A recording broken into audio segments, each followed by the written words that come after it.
Bore da pawb. Good morning, everyone. Really lovely to see you all today on this glorious autumn sunny day. I'm too hot sitting in my office here in the university, which is an unusual circumstance. You're particularly welcome today. It's a very important meeting for the Digital Inclusion Alliance Network. And it's therefore great that you could join us. Thanks, as always, for making the time.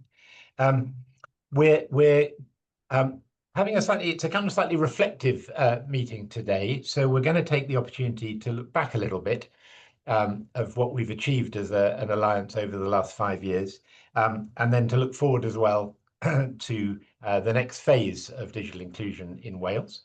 Very pleased to see Ruth Baci-Galupo from Welsh Government, who'll be talking to us a little bit later. But thank you, Ruth, very much for joining. As you may know, in its current form, this is going to be the last meeting of the network. That it doesn't mean there isn't a future, and we'll hear about the future later. But Digital Community Wales is the programme comes to an end at the end of this month, so in just a few days' time. And the Digital Inclusion Alliance, as you probably know, was established as part of the proposals for that programme. And so because that programme is coming to an end, the Alliance in its current form is coming to an end, but there is positive news from the future. For the future, as I say, we'll revisit that. But that's why we're spending some of today just kind of reflecting on the last 5 years. As part of that, we have produced a report, which you've had with the papers for today. You probably haven't had a chance to look at it yet. But we've written that to try and capture just some of the highlights of all the amazing things that have happened during the lifetime of the network, which has gone from being something that was easily small enough for everybody to meet in one small room in Cardiff when we started, to really an amazing collection of organisations from across Wales and one or two from outside Wales as well. Going from, I think, 22 organisations when we started to 126 or something like that now. It's really been fantastic, and it's given a real voice, I think, to digital inclusion in Wales, and given all of you and the organisations you represent a kind of greater voice by coming together.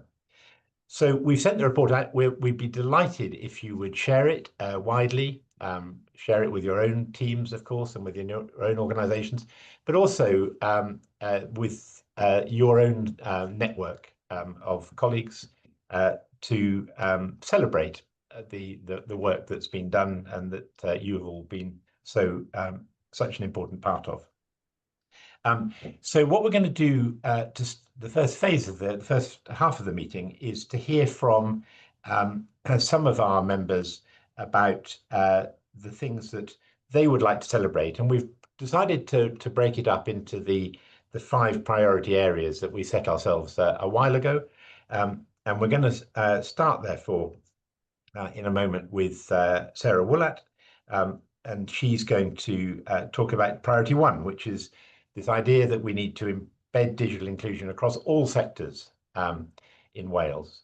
And that is, I think, a really important, I think it's great that that's our first priority, because there is a danger that digital inclusion is seen as, something for the digital people, or something for a particular part of the organisation or a particular part of government. And actually, as you all know better than me, this is something that spans everything. And so it needs equally to span within government. It needs to be everybody's business in government, and it needs to be everybody's business in our communities too. So, Sarah, if I may, I'll hand over to you to talk. I've asked everybody to try and stick to about 8 minutes for each part. So, Sarah, off to you. See if you can stick to 8 minutes talking about priority 1. Okay, I hope that you can see my screen. We can. It's not yet in presentation mode, but we can see. Okay. On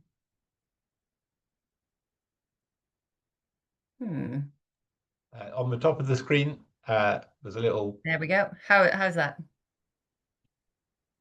Yes. Okay, perfect. So good morning, everyone. Thank you so much for being here. In case you don't know, I'm Sarah Willett. I am the coordinator of the Alliance, but the other part of my role is Partnership Development Officer for Digital Communities Wales. I'm going to be speaking about Priority 1, embedding digital inclusion, as it's something that DCW has supported many organizations to work towards over the past 6 years. Embedding digital inclusion means ensuring that both your service users and your staff have the access, skills, and confidence to participate fully in digital life. It also means recognizing digital inclusion as a core component of strategy, of public sector transformation. Oh, there we go. Private sector responsibility and community resilience. It might sound like a lot to do, but there is something that has helped many organizations achieve this over the past 6 years. Most of you, hopefully, along with many others, will have signed up to DCW's Digital Inclusion Charter. And the charter is made up of 6 pledges. You can see them here. I'm not going to read them out. Hopefully, most of you are familiar with them. But basically, organizations can commit to these pledges and can use them to guide them to develop staff skills, embed digital inclusion into operations, support others to get online, allocate resources, share best practice, and to build partnerships. This structured approach ensures that digital inclusion is not just a one-off project, but that it's a sustained commitment woven into the whole culture of the organization. DCEW has supported organizations in developing and delivering those commitments through the next stage of the process, which is called the Digital Inclusion Charter Accreditation process. And we at DCW are very proud to have supported 18 organizations to achieve accreditation. So you can see the 18 organizations here. And gaining charter accreditation isn't just like a symbolic gesture. It's actually a practical framework that helps organizations take a whole organization approach to digital inclusion. Accreditation offers a structured and sort of impactful way for organizations to embed digital inclusion into their core operations. This process involves creating an action plan, basically, which outlines what your organization is doing in each of these 6 areas and what you plan to do in the future. By doing this, organizations can demonstrate leadership in tackling digital inequality and supporting citizens and their staff to access and benefit digital tools and services. I'm going to speak a little bit about a couple of these organizations as a way of celebrating the achievements of our members in this priority area. I would love to talk about all of them, but I would definitely run out of time. So I'm just going to choose a couple. Hywel Dda and Newydd, which is now Cadarn, you are going to hear from today in priority 2 and 5. So we'll have Scott and Michelle here. So I'll let them tell you everything they've been doing. I'm just going to talk a little bit about DHCW and Velindre. So I'll start with Digital Health and Care Wales. DHW is really committed to supporting digital inclusion. They have commitment in their strategic plan, in their IMTP, and they have support from the most senior levels of the organization, including the chief exec and the chair. They also have an organization-wide digital inclusion working group, which ensures that digital inclusion is embedded all the way across the organization in everything that they do. They played an important role in developing the digital strategy the digital and data strategy for health and care in Wales, which we know has digital inclusion written in it throughout. And they're vital to supporting the outcomes of that strategy. DHCW are also committed to working with others in their partnerships to ensure digital inclusion is included, to try and identify further opportunities to really drive the agenda across the whole health and care system, because they work across the whole of digital services in Wales. The next one I'm going to talk about is Velindre University Trust. It's another great example of embedding digital inclusion. In fact, DCW actually, called Valindra's approach a model of best practice for embedding. They have a really people-centered ethos to it and a lot of ambition to drive this forward. Um, they we, as a network, heard from Tristan about Priority One from Balindra in March 2024 meeting. It was a really interesting meeting where he talked about the work they've been doing to embed digital inclusion into all digital transformation. And they've continued on that journey since then. Um, they're They've written digital inclusion into their digital strategy 2033, where digital inclusion is one of the 6 core themes. So it's a real cornerstone of the strategy. And what they do is they use the pledges from the Digital Inclusion Charter to inform all of their pilot projects. So it sort of shaped the blueprint for the digital inclusion theme in the strategy. And it's also helping them to plan future activities that will support the upskilling of colleagues, of patients, and of stakeholders involved in the hospital, in the trust, sorry. They have a dedicated digital inclusion team which champions equitable access to digital tools and training for staff, for patients, and for volunteers. They have also successfully launched a digital change framework, which is focused on embedding the principles of digital inclusion within projects across the organization. And one of the primary objectives was to upskill large portions of staff directly through the projects they were already involved in. So it's something we call a training by stealth, um, which is great. It's a really good way to do it. The upcoming new hospital is bringing a lot of challenges for them, but digital services will be contributing to workshops for volunteers and patients. So they're going to bring digital skills into the workshops in an accessible way. And they hope that that will enable their volunteer network to transfer knowledge and the benefits of engaging with online tools to the wider community. Sorry, I'm having to admit people to the meeting while I'm talking, so I'm getting a bit lost. Um, but by bringing digital skills into these workshops in a very accessible way, they hope they're going to enable their volunteer network to transfer that knowledge and to transfer the idea of the benefits of engaging with online tools to the wider community, ultimately contributing to a better patient experience. So those are like 2 great examples. All of these people, all of the organizations on this accreditation list are doing amazing things. I feel bad for having to leave the other ones out, but I do have a limited amount of time. But you can see how embedding digital inclusion sort of from the start into strategy and into frameworks as you go about transformation or changes to your processes. And all of that will really benefit your staff and all of your service users. So one of the things we always say at DCW is that embedding digital inclusion is a journey, and it's going to look different for every organization. But we always recommend that you learn from others, you take what you need away from listening to what others have done, and try things out in your own organization. Just keep working at it, keep going forth with it. Um, And at DCW and DIW, we've done a lot of work over the last 6 years to try and connect organizations to each other, to share ideas and to work together. So we hope that this community of collaboration and sharing will continue.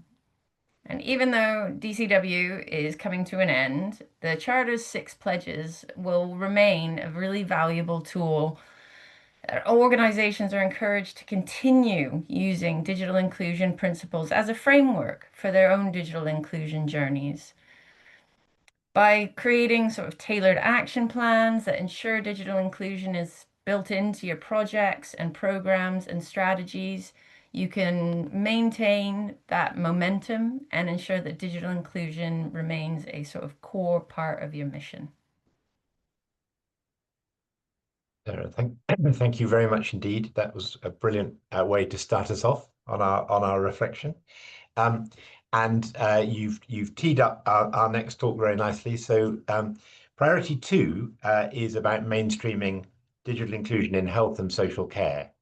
And we're going to hear in a moment from Michelle Hicken, who's from Hywel Dda University Health Board, just to make a point that health and social care are pretty core components of life for people in Wales, and there is a digital first approach being adopted by those organisations, and some of the users of health services are the people most likely to be digitally excluded.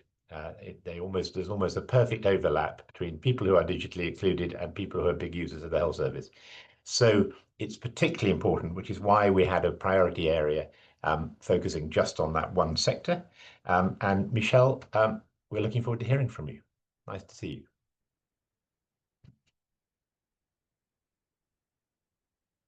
Hello, good morning. Sorry, I've just come off a Teams call and I'm so used to doing meetings through Teams that I've completely forgotten how to use Zoom. So I do apologise.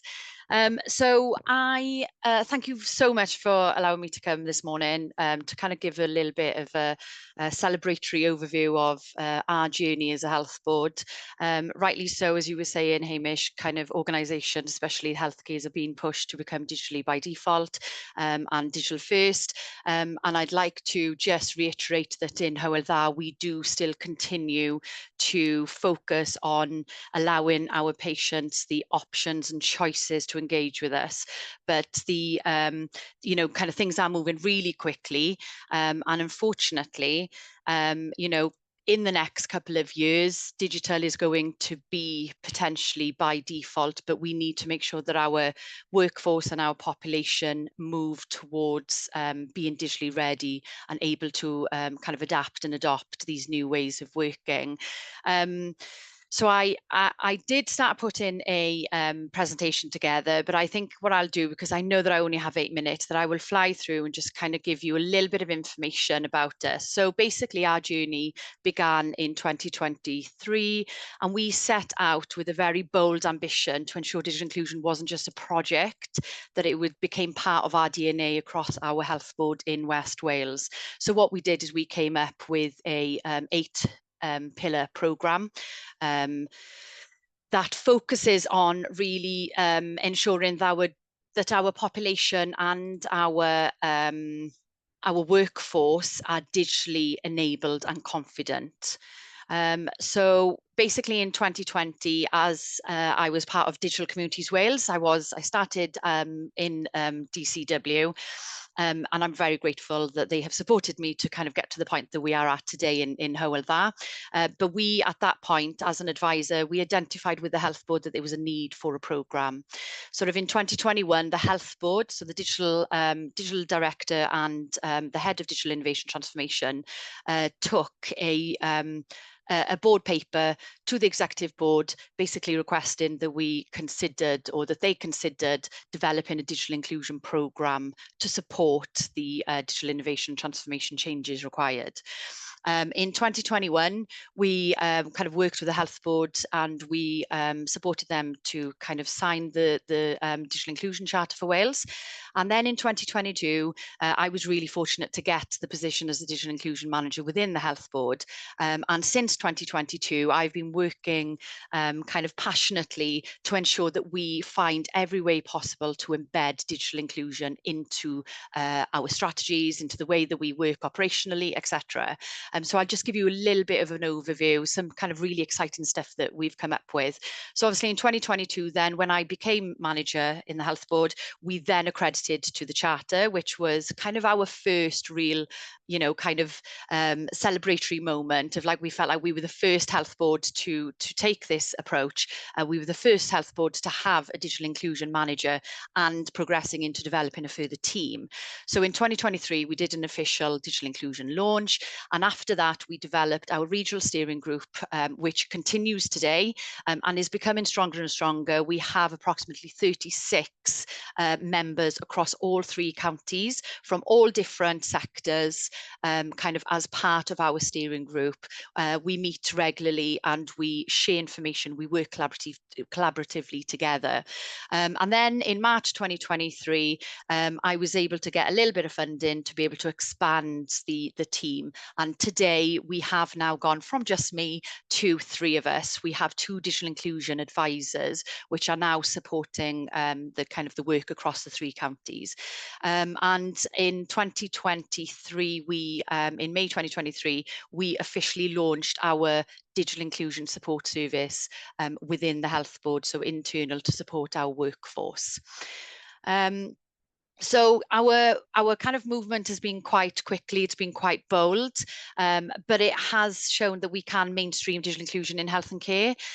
It's kind of what we feel now is that it's not just only taking root, but it's thriving and it's growing. And we have so much ambition to continue to ensure that digital inclusion is included in everything that we do.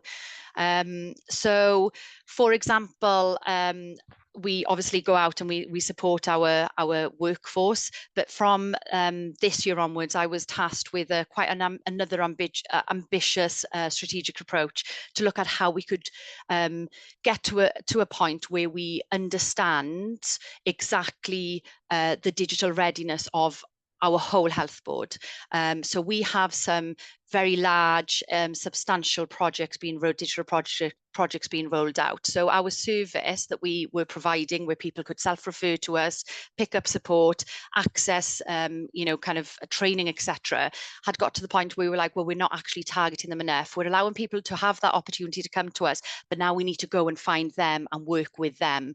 So at the start of this year, we developed a new and have embedded strategically a new digital readiness kind of framework, which really explores us being able to work with all managers across all sites, across the whole health board, with a digital readiness assessment. So this assessment allows managers to consider whether they are ready for the changes and whether they have the skills and competence themselves to be able to do what we need them to do, and to support their teams to adapt and adopt to new digital ways of working. So what we've done is we've been able to assess all teams and identify where there are kind of real priority areas where managers identify that the teams are not ready. We are then able to kind of say to our project managers, these teams are not ready. You need to really be concentrating on those who are ready and give us the time so we can plan on how we support and develop those ones to become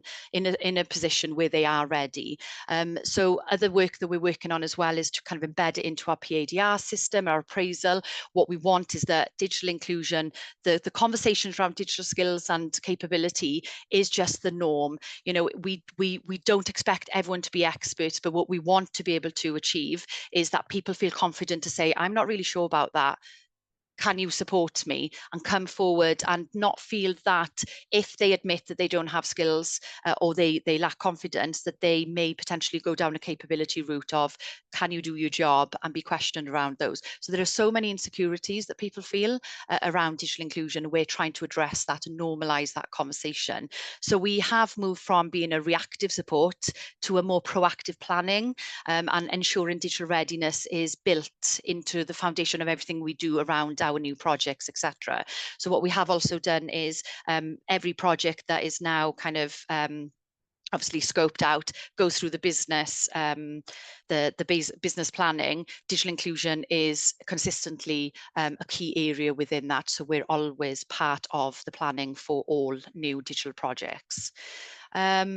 So there's lots and lots of lovely things going on, but our ongoing work for 2025, just to continue with all the work that we've already done and on all the kind of hard work that the DCW have supported us with, really, is that we continue to obviously work in partnership with all our regional digital inclusion stakeholders.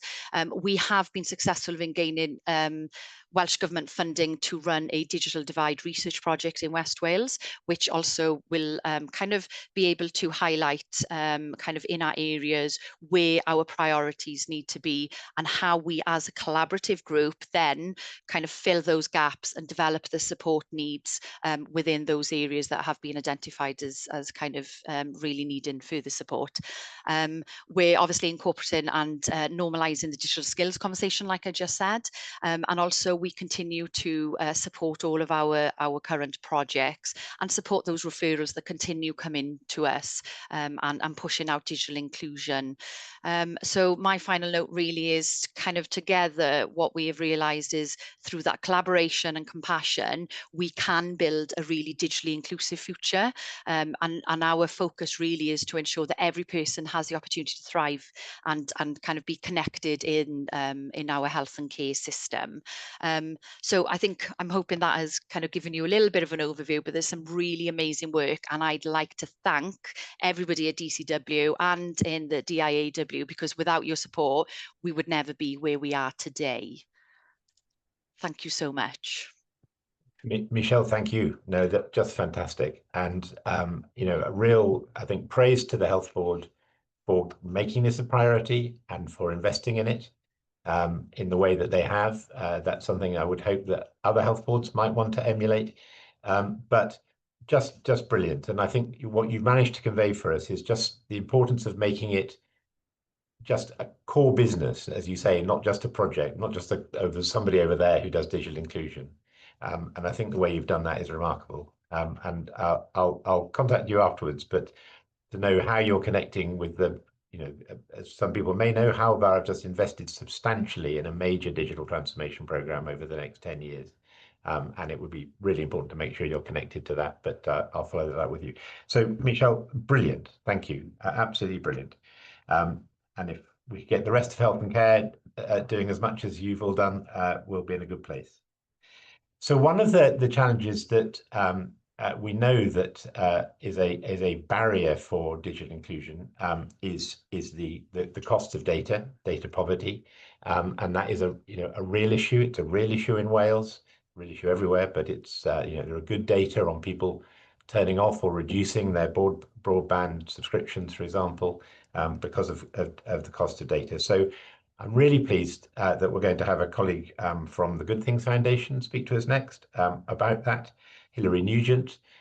Good Things Foundation have been a really key partner for us in the Alliance and more widely, I think, with DCW. And it's fantastic to hear, therefore, from them about this very important subject. So, Hilary. So thanks very much. Let me just see if we can get these slides up and going. Here we go. Lovely. Yeah. Yeah, that's great. So hello, everybody.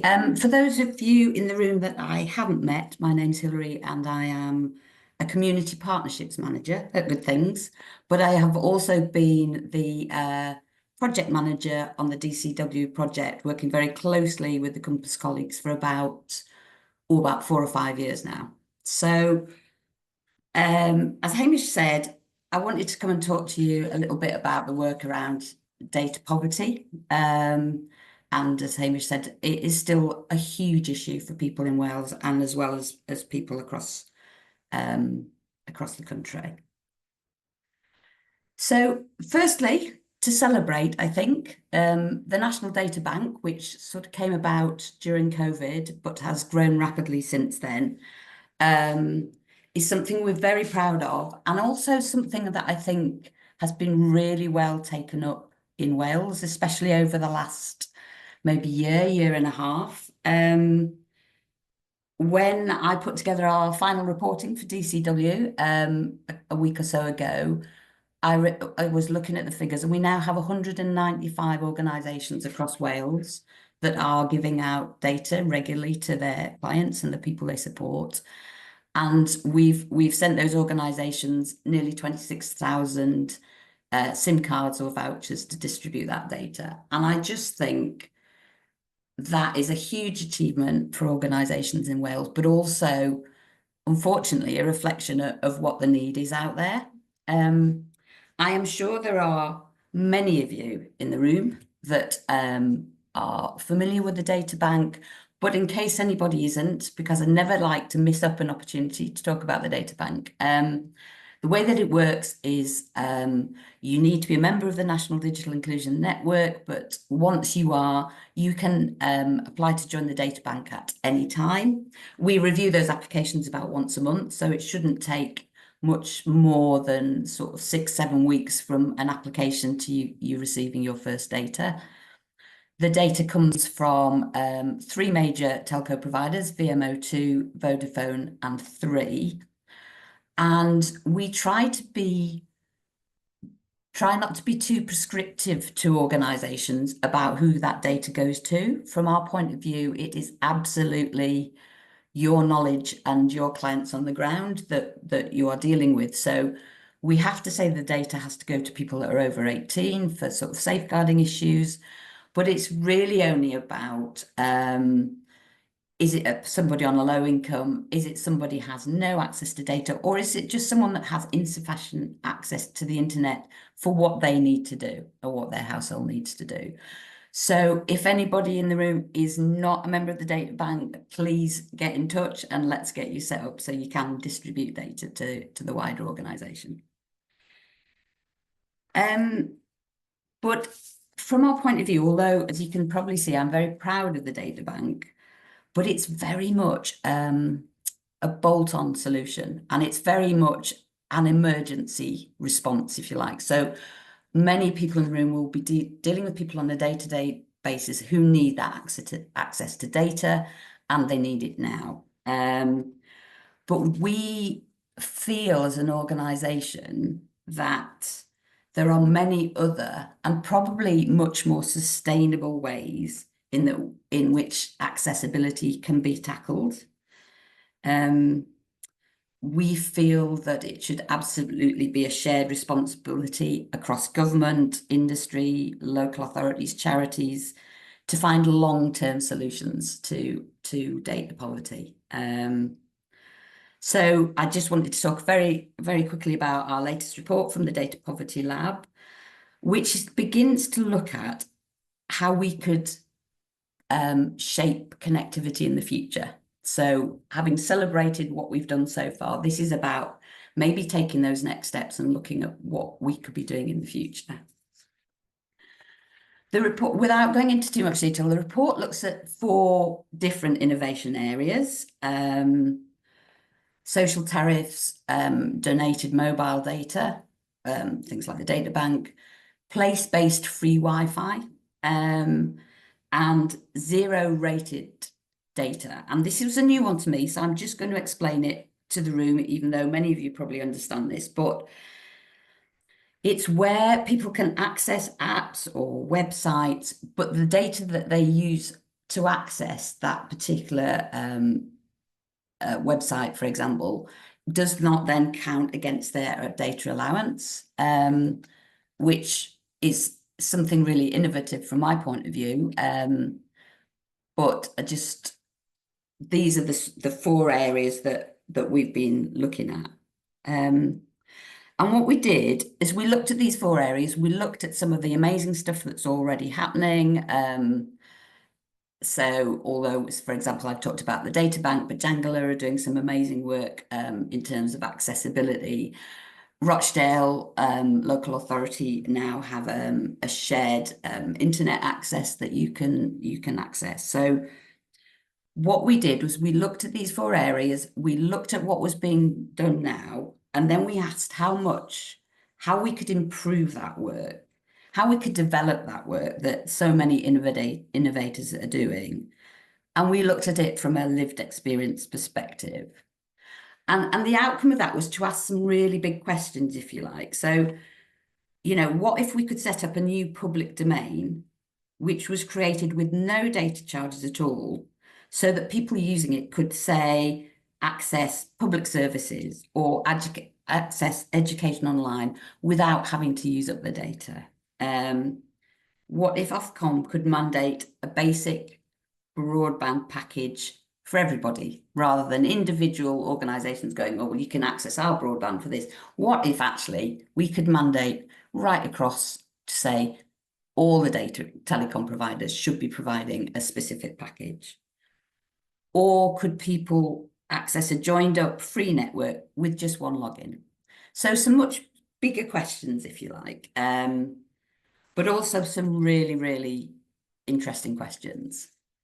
And I went to the launch of the report a month or so ago, and I got very excited by it. So I obviously wanted to share it with you all, but also I think I just wanted to put up there something that Chris said. So Chris Ashworth is the head of social impact at Nominet, who funds a lot of the Data Poverty Lab work.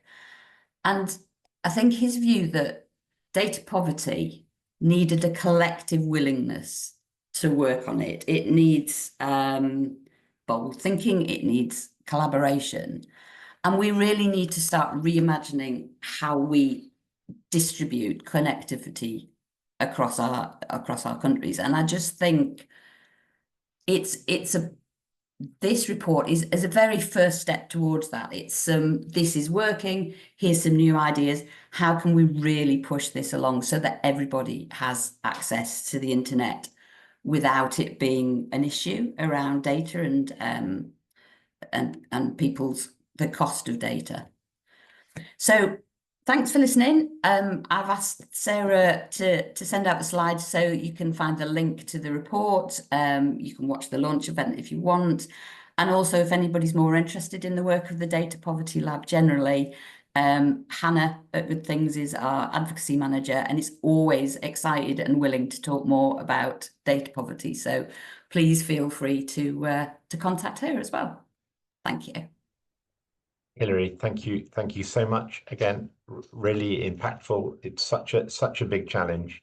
You know, we can do all the other things, but if people can't afford it, they're not going to be online. So that's such important work. And yes, thank you for sharing the link. And maybe we could perhaps even put the link in the chat as well, if we have a chance, because I think we'd all like to read that report. So that's brilliant. And thank you also for keeping to time. Very, very much appreciated. So that brings us on to the fourth priority area, and all of these priorities were as important as each other. And this was about the importance of people having the skills they need to prosper at work and in life from a sort of economic point of view as well. And we're going to hear from Digital Confidence Denbighshire, from Dowie and Emma, I think, as a double act. So over to you. Thanks very much. There you go. Help if I put my microphone on. And I think, as with everybody else, I'm so used to Teams. I don't know, how is that appearing now as a presentation? It is. Yes, it is as a presentation. Yep, you're off. I have the digital skills. Yeah, good to see everybody this morning. I'm going to talk briefly about the Digital Confidence Denbighshire project. Emma has been off ill for a few days, so I'm not going to put her on the spot today and get her to talk straight away. So I will be running through the slides. So Digital Confidence Denbighshire, it's a project operating in Denbighshire, as the name would suggest, offering direct face-to-face digital inclusion support to individuals across communities in Denbighshire. It offers training and advice, so a combination of workshops and one-to-one support. It's got an element of device gifting through relevant referral organisations, and it's funded through the UK Shared Prosperity Fund through Denbighshire Council. The project started in autumn 2023, and the latest iteration of the project started in April this year, so we've been running for the past 6 months. Just in terms of the actual aim of the programme or the project, it's increasing levels of digital inclusion and basic digital skills across Denbighshire. Our beneficiaries, as everybody's aware of here, experience a number of barriers to engaging with the digital world. So having the basic digital skills and literacy to be able to navigate things confidently, poverty, inability to afford access to technology and access to services, geography, and I guess some of these kind of will kind of reflect what Hilary was saying in her presentation as well. And then various other things such as ability to access healthcare services and need to tackle loneliness and isolation as well. So there's a variety of reasons that people engage with the project. The project is kind of primarily set up to support beneficiaries from these priority areas. So working with older people, people with disabilities, people who are financially excluded, and the other kind of priority areas as well. Denbighshire is well, not unique in Wales, but it's got a fairly unique topography and kind of rural and urban split. So you've got the areas in North Denbighshire of Rhyl, areas of high deprivation and relatively high population density, down to very rural areas in the south of Denbighshire, around Llangollen and Cadarn. So the project very much wants to reach those communities and engage with them and go to the places where people are. And we've found this to be an incredibly effective approach. So what we do is we have sessions scheduled right across Denbighshire, and we offer a combination of digital drop-ins. That's one-to-one support where individuals can come in with specific queries. Our team of incredible trainers are able to give them that advice, support, and help build their confidence. What that normally leads to is people attending some of our workshops. So we've got a large range of workshops on a whole range of topics that are kind of relevant and important for people to understand, particularly when they're taking their first steps into the digital world. So the majority of these are 2 hours. Again, we've moved away from that very formal delivery model. We recognize that with the people that we want to support, it can't be too formal. It needs to be nice, relaxed, a comfortable, safe environment for people to learn and to be able to ask questions, and to kind of share ideas as well with people who are in a similar situation to them. If people want to kind of formalize things a little bit more, they can attend our essential digital skills courses. So this is a series of 4 workshops covering all elements of the essential digital skills framework. And that people get a certificate after completing that course as well. But what we find is that a lot of our clients require that ongoing support. It's very much a confidence building journey, as opposed to, I've attended a course, I know what to do now, I can go and do it myself. It's a journey, and we have people, so since the project started, we've had people attending consistently, which I think is testament to the delivery and that kind of sense of community that's built as well, going to, like I said, all corners of Denbighshire. So for this iteration of the project, so since April, we've had over 250 interactions with individuals. So that is individuals who have attended previously. As part of the new project, we're only able to count new people who have engaged with the project. So there's 125 new people who have engaged or attended courses since April. So since the start of this project, we've delivered over 130 sessions, a mix of workshops, drop-in sessions and courses. We've been able to host sessions in all major towns in Denbighshire, but then also looking at lots of rural communities, small community spaces, and working with organisations right across Denbighshire. We've built really strong links with the libraries. We've built really strong links with community groups, we recently did a Royal Mail leaflet drop as well. So we've tried various forms of marketing marketing to target people and recognizing, obviously, that people who lack digital skills aren't going to necessarily see things that are promoted online. So using more traditional forms of marketing, such as leaflet drops, etc., have proved to be really effective, and we've seen a real upturn in the number of people who have been attending. Conscious of time, so I'll skip through these slides fairly quickly, but some great examples of work in Boddle within Warm Hub and Llanbedr Community Hall as well. Loads of positive impact and lovely stories from people who have engaged with the project. So, you know, just a little quote there: support's been excellent, more confident in what I'm doing, and would like to have more courses to help me further my skills.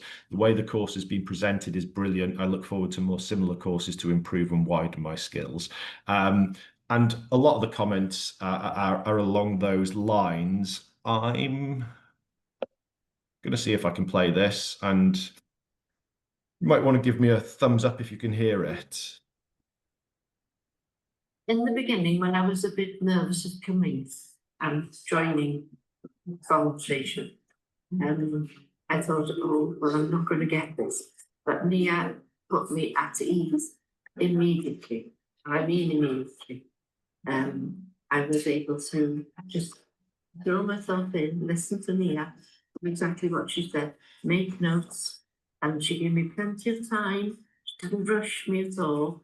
So it's been a very, and it is ongoing. I'm still coming, so that tells you something. I'm still attending.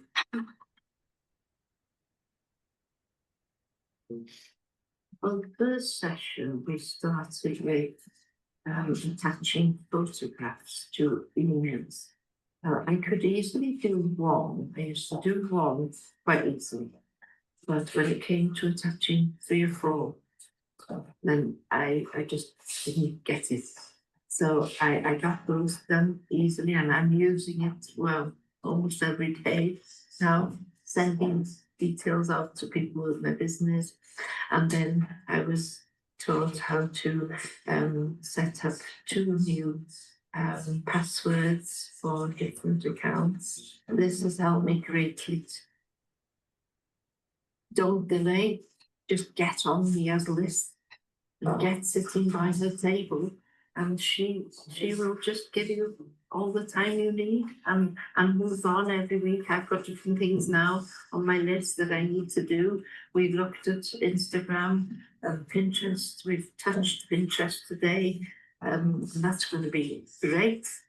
I've heard people say, I haven't got an email, I haven't got, you know, I'm not going to be bothered with computers and things. But there are people like me who have just been born too early, but you can still do it. It doesn't matter what age you are, you can do simple things.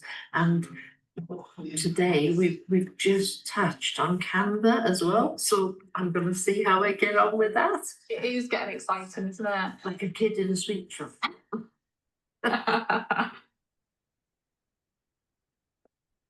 And I think Mavadwe probably said it much better than I could there, but you can really see what it means to people and why it's important, and the whole world that's opened up by just starting that journey. I won't go into another case study. I realize I'm probably at the limit here, but yeah, obviously the project is designed to break down barriers. There are some recipients or some people who completed our Essential Digital Skills course with their certificates. And there are our contact details. Really appreciate your time. Thank you, everybody. Larry, thanks very much indeed.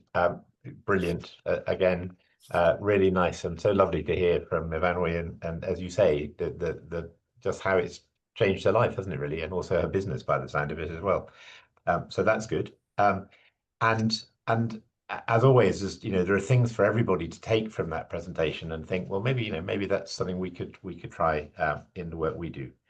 Our final priority is something that is, I think, particularly important because of the impact it's had, and you will know that we called for a minimal digital living standard to be established in Wales. It was one of our first things that we said was important.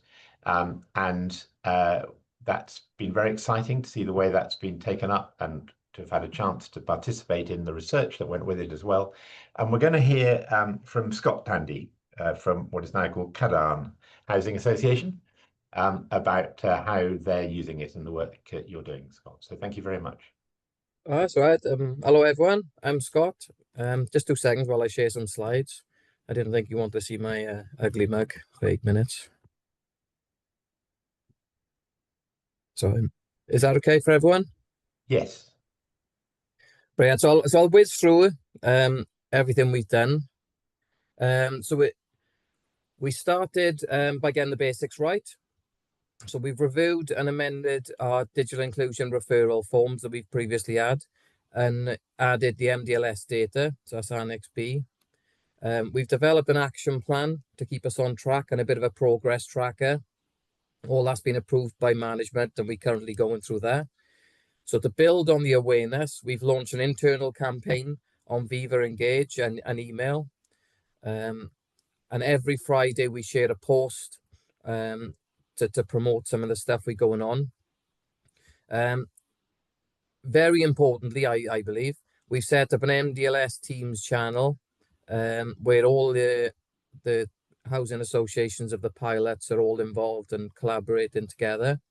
The channel's growing daily with people involved in the project, which is amazing to see. So next, we focused on the engagement and ensured our processes are right.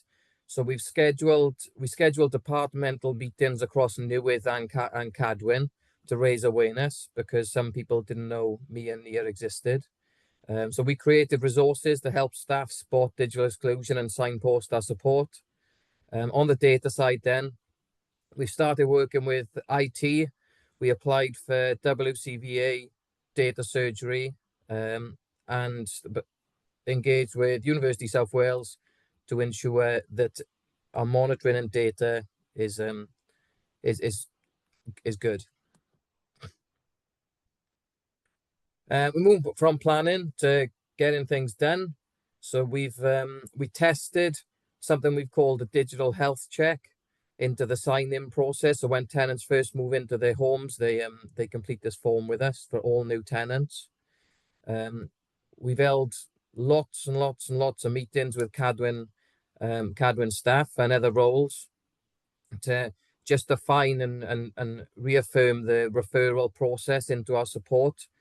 And again, we've keep staff engaged weekly on posts around bridging the digital divide, how it's important for everyone to be part of this work. So to identify those in need the most, we developed some Excel formulas that allows us to identify and flag tenants that's been referred in.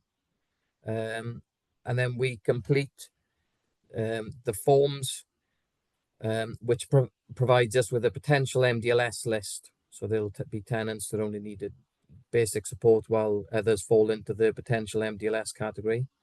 Our internal engagement posts have worked, which has resulted in lots more meetings, staff awareness, and better staff interaction. So partnerships, have been key. Obviously, this isn't just myself and Nia doing this. It's, as Amy said, it's across Wales, a huge problem. So we built strong ties with customer services internally because we worked out they were responsible for 80% of our referrals. As I mentioned earlier, we're working with WCVA to review and refine our data processes because one of the things we picked up was we are no experts in data or monitoring. So getting that right from the start is going to be essential for us. And we continue to collaborate, touch base with University of South Wales. A big milestone for us was supporting our first tenant through the project. Even better, there was a Cadwyn tenant, so someone was referred to the project from a housing association that didn't previously know we existed. We've also created a scoring model and working with our IT and governance team to prioritise tenants for direct outreach. So we're using our housing data to identify tenants and directly target them for engagement and support. On top of that, we've working with Computer Recyclers UK to refurbish our Cadarn laptops and tablets, and then we can give them out as part of our work through the project. And we've got buy-in and support from our marketing teams that are regularly promoting the projects on Facebook and on our newsletters. So we provided now devices, support, connectivity, Good Things Foundation for the SIM cards, Jan Gala we're working with a lot. To help internally, again, we've developed digital personas and started creating digital postcards that we've handed out to frontline staff that further hand to tenants who they believe would benefit from the support. So together through the MDLS channel and with University of South Wales, we look to standardise a set of questions that all of the housing associations ideally will ask word for word, that allow us to anonymise and share back to Welsh Government the true impact that the project's making.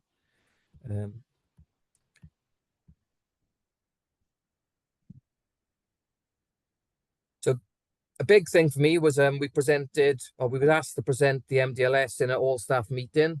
Again, this led to further huge expansion of the project.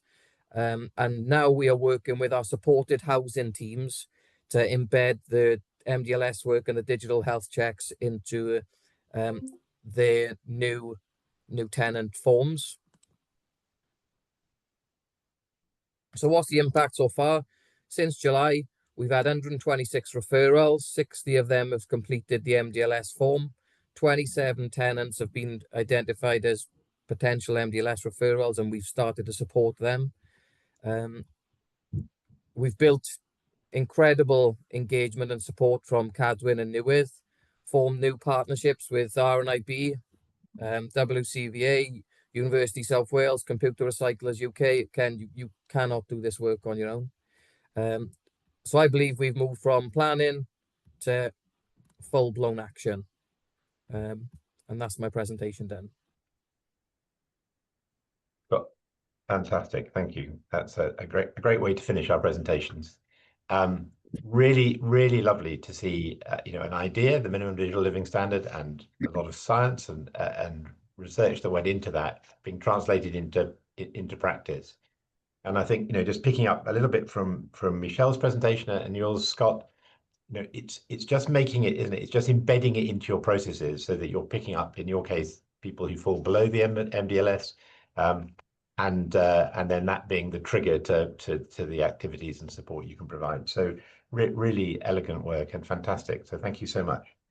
So that's a kind of look at some of the activities, and it is obviously only just scratching the surface of what has been going on in the areas that we as an alliance identified as being priorities.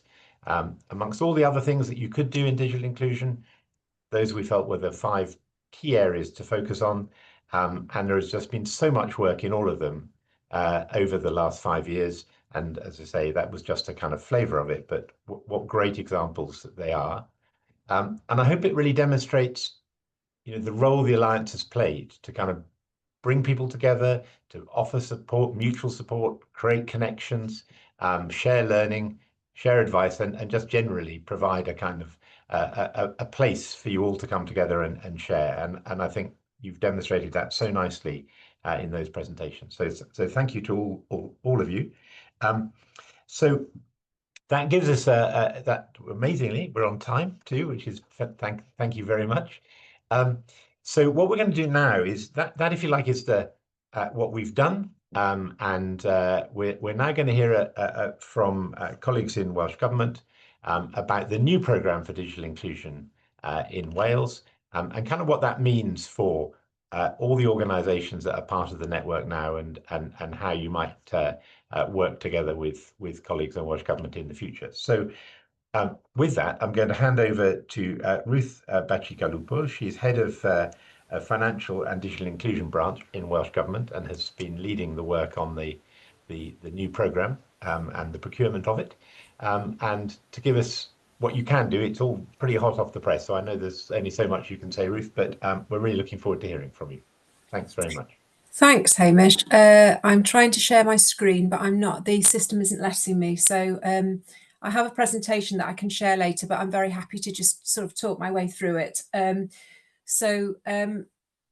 Really great to hear everything that's going on. I'm going to pick up the MDLS theme straight away from Scott, from looking at it from our perspective. And I do agree with you, Hamish, that focus on the minimum digital living standard has been really useful, really good in the fact that it's so customer centric, so person centric, and emphasises the real importance of collaboration across all sectors, which I know is something that you've strived for in the Alliance. So I do. There we go. It looks like I'm able to share now. Let's have a look. See if I can find my presentation share. There we go. And screen sharing, optimize.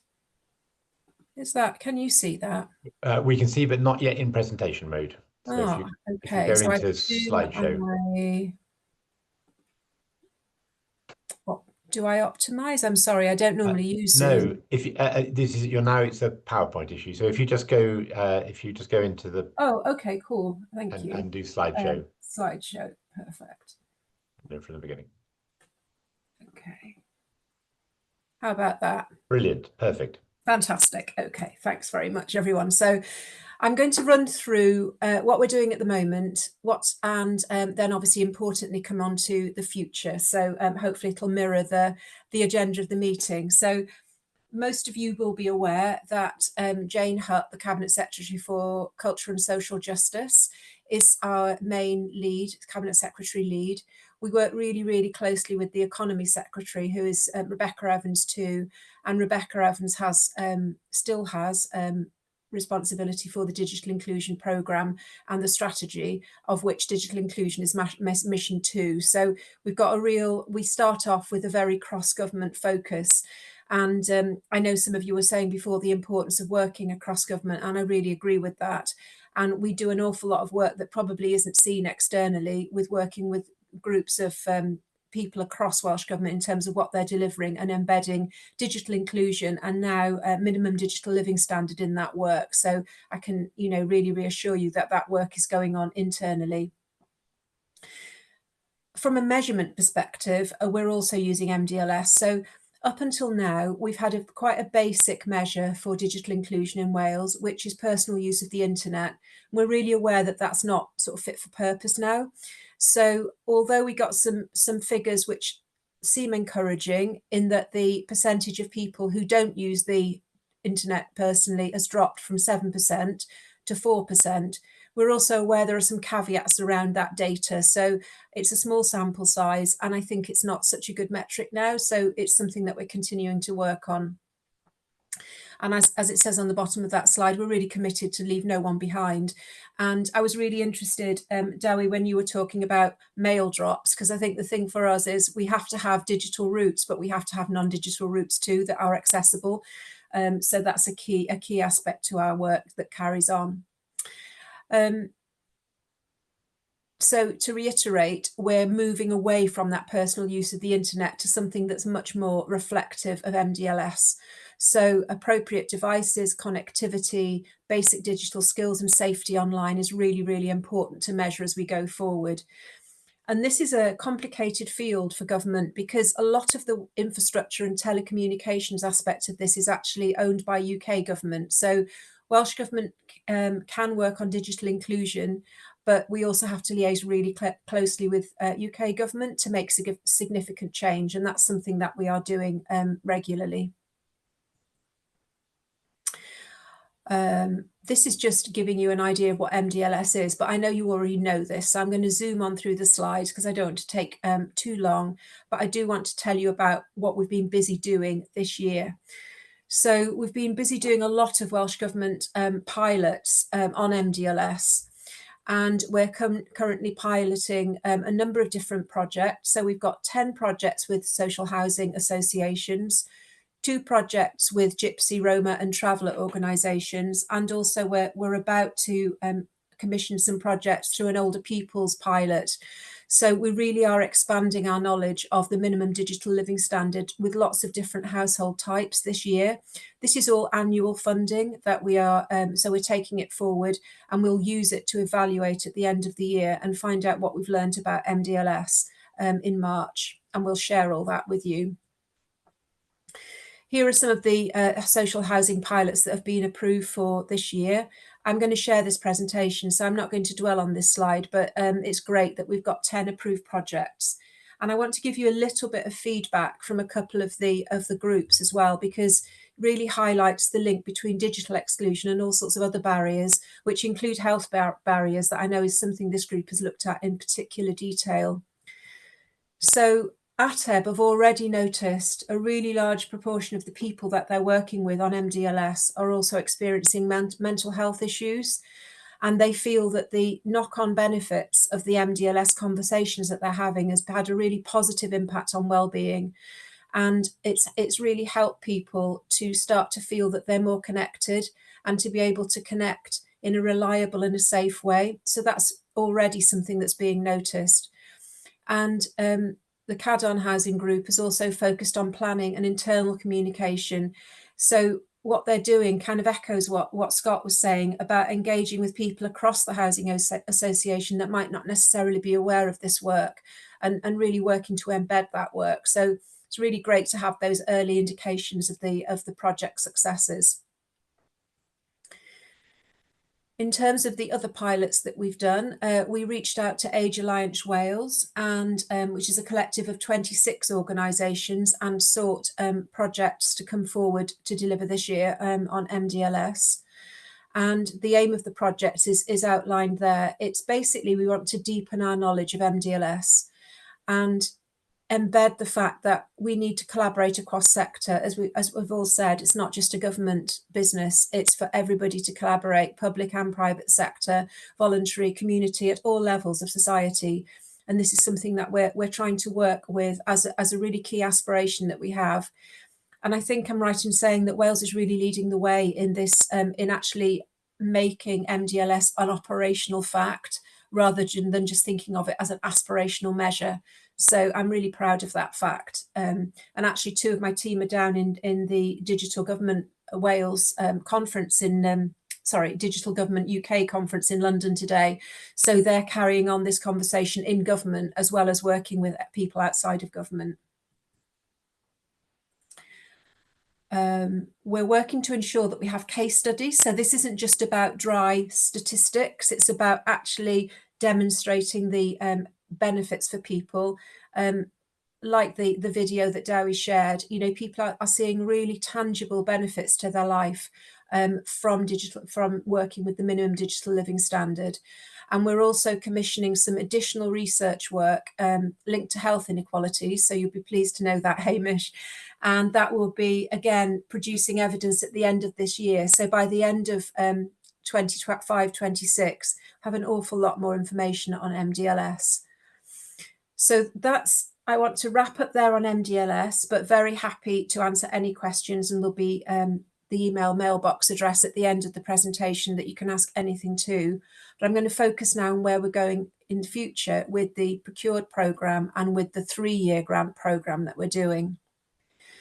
So the first thing that I can say is that it's a new approach, which is evidence-based, following a lot of stakeholder engagement that happened throughout the DCW programme and also last year. And thank you to all of you that participated. I can confirm now that Cwmpas has been successful in being awarded the new government programme, the Digital Inclusion Wales Procured Programme, which will commence in October. So there'll be no gap in delivery. The programme will ensure a collaborative, innovative and cross-sector approach. And we will be embedding the MDLS into the programme and signposting citizens using the MDLS principles. And as I'm sure you're all aware, the 3 strands of work will include advice giving and sharing best practice to organisations across Wales, mapping digital inclusion activity, because we know it's a very complex and fast-moving landscape, and we want to know what's happening, and by knowing what's happening, identify where there are gaps where we could step in. And we're also going to have, as part of the procured programme, a co-chaired Welsh Government public-private partnership. So I think this is the bit where probably the work that you've started and pioneered can continue. And I just want to say that Digital Inclusion Alliance Wales has been an incredibly valuable part of DCW, of this programme, and has made significant contributions, some of which you've mentioned today and some of which have been rolled out over the past 5 and 6 years. And we will be continuing to work with Cwmpas to develop the new kind of approach to this co-chaired public-private partnership. And I just want to take the opportunity to thank you all for your contribution to the work in Wales to date. And I really hope as we move forward with a renewed focus and a slightly different focus, that you'll continue to feel inspired to contribute to the new work that we're doing. So in addition to the procured programme, there will also be a grant-funded programme, which will be a 3-year grant-funded programme. It'll be delivered under the same name of Digital Inclusion Wales. Where the team and me are undertaking face-to-face and online workshops for everybody that's interested to find out more about the grant programme. We'll be inviting applications, I imagine, around December, and with an aim of starting the programme from the 1st of April 2026. So some of you I know will have had invitations already to attend workshops, but if you haven't and you want an invitation, please do use the mailbox that I've popped in there, just to ask for an invitation, and we can sort that out for you. And what we're hoping from this aspect of Digital Inclusion Wales is to get collaborative, developed by and developed for projects. So really looking at what's needed on the ground and including elements of innovation. I'd love it in Wales if we can do things that haven't been tried anywhere else. And I'm really keen to learn. So it's not all about succeeding first time, very much about learning in an iterative way and a collaborative way. And I'm really hoping that the procured programme will also sort of complement the grant programme so that the two work together as a coherent whole.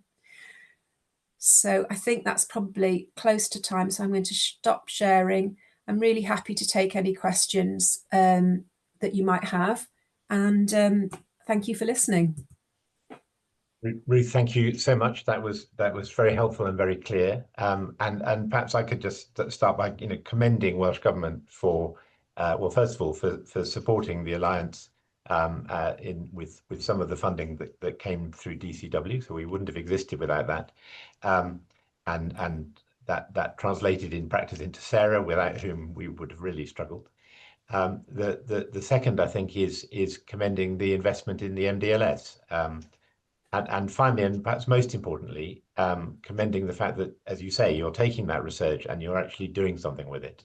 So often, these things are nice and they're published and they're interesting and people talk about them, but it doesn't make a difference. And I think the way that you're using it and looking to embed it across the system is really, really fantastic and exciting to see.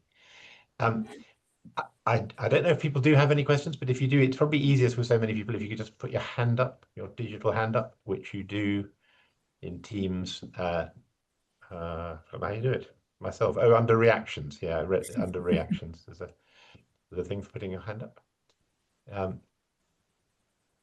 If not, Ruth has also very kindly extended an invitation for people to send questions by email, so I'm sure that would be welcome.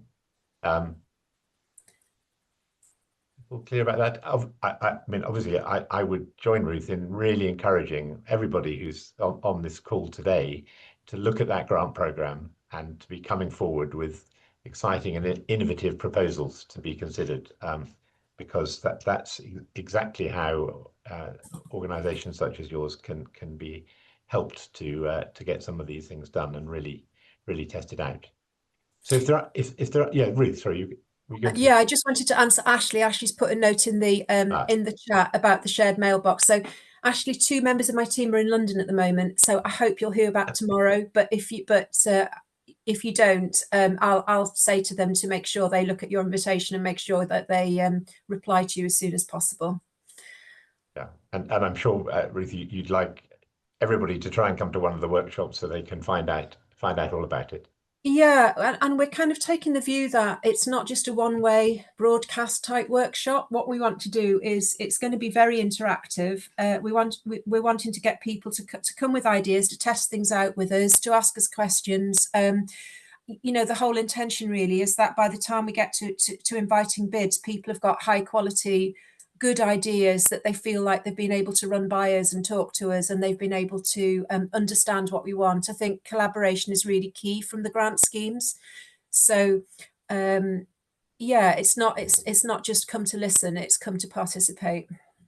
Fantastic. And I don't know if you know this, Ruth, but we've circulated the list of dates and locations as part of the papers for this meeting, so people can see Amazing. those. Thank you very much. And also the I think a bit of video of the announcement from Jane Hart about it as well. So please do, and would you share that again with your colleagues across the system to get them to participate. And I guess one other thing, Ruth, just to add actually is really pleased to hear the cross-governmental working. And I had the opportunity to hear from Rebecca Evans not very long ago, talking about how she felt that she was being very much engaged in it. We were very struck, I think, when some of us had the chance to meet Peter Kyle when he was Secretary of State for DCIT, and you know, very much a focus from UK government of the importance of digital inclusion on the productivity of the nation, not just the social justice. And I think we sometimes in Wales we focus quite properly on the social justice element of it, but actually it is really important for the economy as well. And potentially, you know, that's another way of securing resources, I think, as well for it. And finally, you know, it would be really good to hear that colleagues in the health department were equally engaged, because that is just such an important part of people's lives. And they are busy pushing out very expensive digital solutions across Wales. And it'd be nice to think they were thinking about digital inclusion as they do so. Yeah. With which I think if there aren't any, I can't see any hands, so forgive me if I've missed them. I don't think so. Very comprehensive and clear presentation, Ruth, that was, so thank you. In which case I'm going to hand over to Joe. And I mean, obviously we're really delighted that Cwmpas has been successful in securing this, done such fantastic work over many years in this area. But Joe, tell us a little bit more. Thanks, Hamish, and thank you, Ruth. I'm not sure how much more I can actually say, because Ruth gave such a comprehensive cover of the strategic direction that Welsh Government are taking in terms of digital inclusion going forward. And it's great to see that joined up approach and how each of the strands of the new procured service are going to really link together and help bring all this together, but all built around the minimum digital living standards. So I think the focus is fantastic. Obviously, Cwmpas is really pleased to have been awarded the new contract.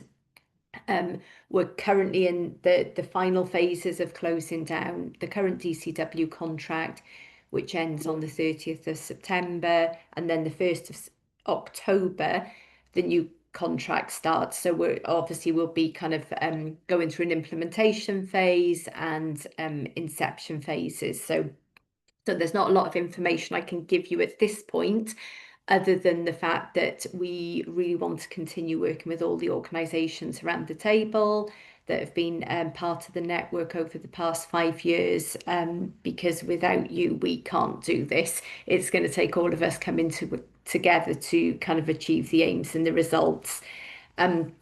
Something I wanted to kind of mention as well, I can't remember if we shared it or not, but UK government established a Digital Inclusion Action Committee, and it's great that they're really engaging with devolved nations in terms of looking at the good work that's happened across those nations to help kind of influence their thinking at a UK level.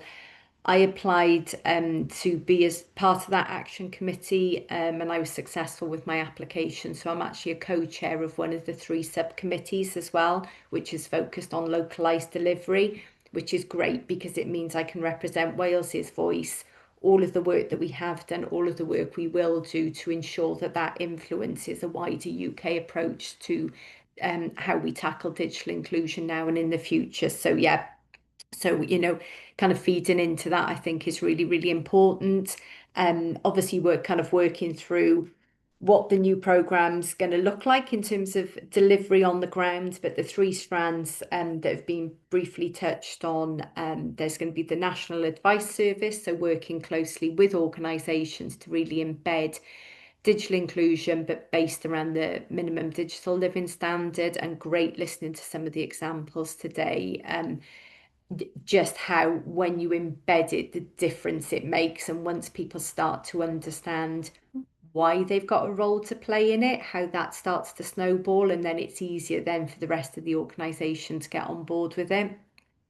So we're going to have the national delivery strand that's going to be very much focused around that work, and then working closely with organisations who apply for and are successful in the localised delivery grant. And then there's the mapping. So we're going to be updating the mapping and looking at how we can kind of further progress that mapping and make it really, really useful for organisations in terms of them delivering support to their citizens, tenants, etc. And then obviously there's going to be the new public-private partnership, and that also includes charities and the third sector as well. And so we're just looking at what that's going to look like. Obviously, it's going to be slightly different being co-chaired, but we want to make sure that we take forward the good work and the momentum that's been developed over the past 5 years with the current alliance, and not kind of lose that goodwill. And then it's how that kind of fits into the new structure. So we'll be working that up with Welsh Government over the coming weeks, and look forward to coming back out to everyone with updates around what we think that can look like and to get people's views on that. And then I think really from me, it's just to say a huge thank you as well at this point, because this is the last Digital Inclusion Alliance network meeting as it stands. And, you know, without you as network members, we couldn't have done what we've done so far across Wales. Just your commitment, whether you're a large organisation or a small organisation, the fact that you've committed to being part of this journey, part of the learning, sharing your journey with digital inclusion, and all coming together to address the digital divide in Wales. And I think the fact that we've gone from having like a handful of members where we just about had enough to make a steering group up in the early days to kind of 5+ years later on, and we've got over 130 organisations all committed to tackling the digital divide. And I just think that's a major you know, contribution in terms of addressing this agenda. So yeah, it's just a huge shout out to every one of you and to the people in your organisations for being part of this journey. And yeah, we really hope that you'll continue to be part of the journey going forward with the new partnership once we know further what that looks like. Also want to say a big shout out to Sarah, because obviously Sarah's kind of been the kind of linchpin, bringing together everything for the Alliance. So thank you so much for all of the hard work that you've put in over the last 5 years, and you know, colleagues across DCW that have helped you out as and when required on that journey. But yeah, big shout out to you, Sarah, for your perseverance as well.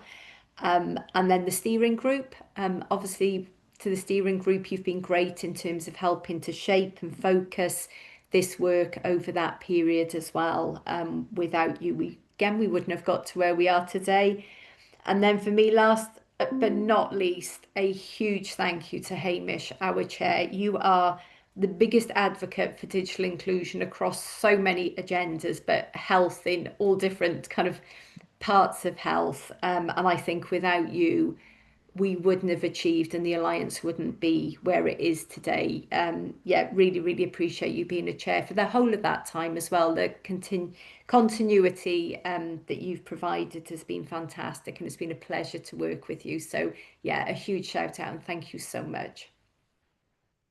Well, Jo, that's very kind of you, and it's just been it's been a real honour actually, and a privilege. And I think, you know, we kind of as things move on, we have built a really solid foundation, I think, to build on, and you know, you represent a kind of army of good out there for digital inclusion, and I'm sure Welsh Government colleagues will not want to lose your support, and will find ways of engaging with you.